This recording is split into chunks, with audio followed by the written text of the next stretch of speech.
ព្រះមហាកសបៈសួរធាតុវិវណ្ណប្រែថាអ្នកស្ថិតនៅឯដកអាកាសមានក្លិនអាក្រក់ស្អុយផ្សាយទៅផងពួកនឹងទៅរកស៊ីមាត់របស់អ្នកដែលមានក្លិនស្អុយផងតើអ្នកបានធ្វើអំពើដូចម្ដេចក្នុងកាលមុនព្រោះតែផ្សាយក្លិនអាក្រក់នឹងមាត់ដែលនឹងទៅរកស៊ីនោះបានជាពួកសត្វដែលកម្មដាស់តឿនកាន់គ្រឿងសត្រាមកវះមាត់អ្នករឿយហើយស្រោចដោយទឹកក្រុត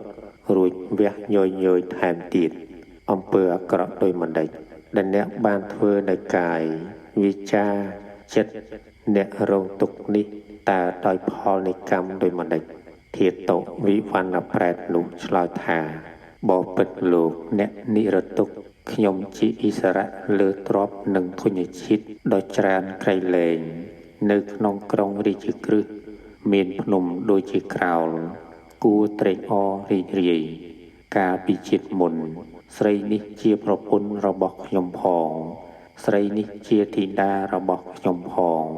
ស្រីនេះជាកូនប្រសាររបស់ខ្ញុំផងខ្ញុំបានខាត់ស្រីនោះដែលនាំផ្កាពុំសែនការអបលនិងគ្រឿងលាបមានតម្លៃទៅកាន់ព្រះស្ដូបបាបនោះឯងដែលខ្ញុំបានធ្វើហើយពួកយើងចំនួន 86,000 នាក់រងទុក្ខវេទនាចំពោះខ្លួនឆេះនៅក្នុងនរកយ៉ាងខ្លាំងព្រោះតេះដៀលនៅការបូជាចំពោះព្រះស្ដូបពួកជនណាប្រកាសនៅទោសក្នុងការបូជាចំពោះព្រះអរហន្តសម្មាសម្ពុទ្ធដែលប្រព្រឹត្តទៅដោយការបូជានៅព្រះស្ដូបដូចជាខ្ញុំសូមលោកម្ចាស់ញ៉ាំងពួកជននោះកុំឲ្យងាកចេញចាក់បុណ្យនោះឡើយសូមលោកម្ចាស់មើលពួកស្រីទាំងនេះដែលទ្រទ្រង់កម្រងផ្កាមានខ្លួនប្រដាប់ហើយកំពុងមកតាមអាកាសផងពួកស្រីទាំងនោះ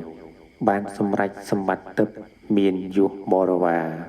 កំពុងសោយផលនៃការបូជាដោយកម្រងផ្កាសេចក្តីព្រឿរោមក៏កើតឡើងព្រោះឃើញហេតុជាអស្ចារ្យចម្លែកនោះពួកអ្នកមានប្រាជ្ញាតែងធ្វើនមស្ការថ្វាយបង្គំសរសើរព្រះមហាមុនីនោះខ្ញុំនោះលុះទៅអំពីបេតលោកនេះហើយបាននៅកំណើតជាមនុស្សជាអ្នកលែងធ្វេសប្រហែសនឹងធ្វើការបូជាចំពោះព្រះស្ទូបរឿយដោយពិតចប់រឿងធាតុវិវណ្ណប្រែត